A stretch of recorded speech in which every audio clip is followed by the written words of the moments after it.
దట్టమైన అడవిలో కొండలు దిగి వాగులు వంకలు దాటి ఆదివాసీ గర్భిణీలకు వైద్యం అందించారు వైద్య బృందం.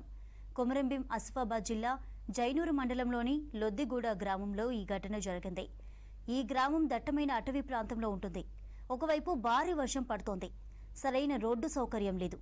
అయినా జైనూర్ ప్రభుత్వ డాక్టర్ అశోక్ నేతృత్వంలో ఏఎన్ఎం జ్యోతి ఆశా వర్కర్లు 102 సిబ్బంది వర్షాన్ని లెక్క చేయకుండా అడవిలోకి బయలుదేరారు.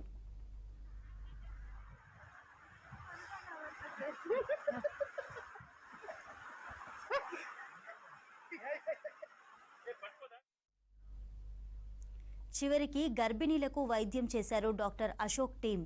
డెలివరీకి మరో 2-3 రోజులే టైం ఉండడంతో వారిని హాస్పిటల్లో చేర్పించారు. డాక్టర్ల వైద్య సేవలపై సంతోషం వ్యక్తం చేశారు ఆదివాసీ గ్రామస్తులు.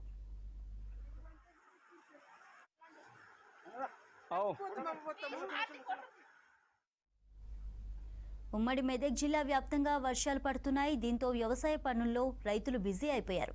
మరోవైపు ప్రాజెక్టులకు వరద కంటిన్యూ అవుతోంది.